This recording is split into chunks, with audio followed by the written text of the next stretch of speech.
Welcome back, people, and in today's video we're going to talk about 10 tips to help you grow longer, thicker, healthier hair. And also we're going to be comparing two deep conditioners. One is completely new to me and one is a staple. Let's jump into those 10 tips of how to grow your hair thicker, longer, and healthier. Number one would absolutely be educate yourself on the 3 different cycles of hair growth. And I have to label that as number one because you'll understand after actually educating yourself of how the hair growth cycle works that 90% of your actual growth depends on your genetics. Like, that's something you can't control. And here's my point.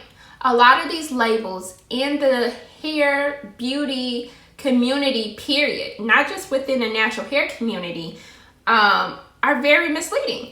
Tip 2 and 3 would absolutely be eat healthy and drink plenty of water. We must understand, right? Other than genetics, our hair growth starts from like within.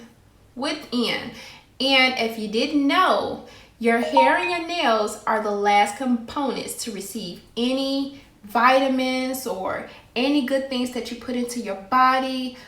Now, I don't want to brush over like those 3 tips because believe me, they're probably like number one when it comes to actually growing hair. So I'll leave some information in the description box below for you. Be sure to go check that out and educate yourself. Read up on it. Don't just take my word for it. My tip number 4 for you would be you have to also consider why your hair is breaking off and different causes of hair loss, right? Along with genetics and like extreme dieting. You have to also consider there may be issues going on with your hormones, certain illnesses, and stress that can cause your hair to break off. Okay, we are on the other side here. Yes, finally. Whew, why did that take me so long? But my tip number 5 for you would be scalp care is so vital. I actually did a video about scalp care health, and in that video I talked about how you want to make sure your skin up here, right? Because that's what it is. It's skin. It's taken care of. Regardless if you use silicones or if you are a silicone-free type natural, right? You must keep this area here clear and free because after genetics, after your actual overall health, your hair growth starts here. You don't want to prevent your actual growth from coming through.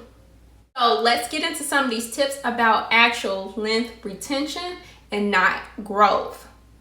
My number 6 tip would be have a healthy rotation. And that is in regards to like protein, moisture, products, right? You don't want to get your hair used to one thing because here's the thing, especially if you live like in an area where your seasons change, just like myself. Products that work in the wintertime may not work for you in the summertime. If you have questions about that, please let me know in the comments below and I'll go into more detail. No biggie. So my tip number 7 would be stop letting your hair completely dry out. Like, stop doing that.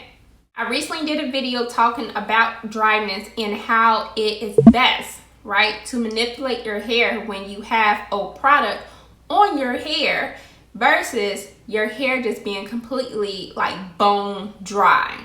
When you feel that your products are depleting on day 4 or even day 3, right, it's time to do your hair. Don't wait until day 7. That leads me to my tip number 8, which is when it comes to dryness, you have to treat both layers of the actual hair strand. Now, the hair strand is known to have 3 layers, but most of us curly girls have only 2. And you have to treat both of those layers. Those 2 common layers that I'm referring to is the cortex and the actual hair cuticle. Now, we treat the cortex through deep conditioning, right? Because we use heat to actually lift up the cuticle layer to allow the products to actually penetrate to our cortex. And then you have to actually seal in that hydration from the deep conditioner by treating the cuticle layer. And we treat our cuticle layers with our hair butters and trap that moisture in with our oils. Yet when you're saying that your hair is dry, you just need to make sure that you're treating both layers of the actual hair strand, and not just one, and not just the cuticle layer. For an in-depth video about that, I want you to go ahead, check the iCards above. But for this video not to be too long, I'm not going to go into it any much further than what I just said. Okay? We have 2 left here, and we have 2 more tips to go. So let's try to get this done. I'm ready to take a break. But my tip number 9 is how you detangle matters most. When it comes to detangling or just handling our hair, period, that is when we rip out our length, right? We rip out our growth, right? But again, if you are new to this channel, I will put some videos in the description box below for you explaining how to properly detangle your hair, in regards to finger detangling too, because it's a wrong way to do it and a right way to do it. However, I have said dozens and dozens of times, we rip out our own hair. And that is probably 80% of why we experience a lot of breakage, because we're not being patient, right? We're in a rush, and later we complain about not having the growth or the length, right? The length that we want. And believe me, natural hair takes time. Like, it takes time, which is why you see a lot of these natural hair YouTubers cutting off their hair, because life is just different for everybody now. Like, especially having your kids home full time with you, like, oh my God. And you have to decide what your priorities are.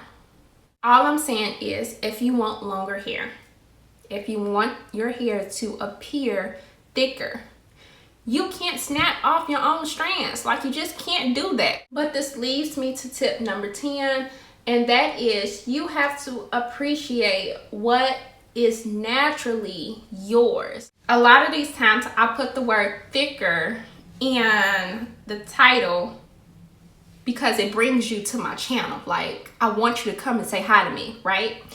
But if your strands are not naturally thick or coarse, right, and they're fine, you can't change that.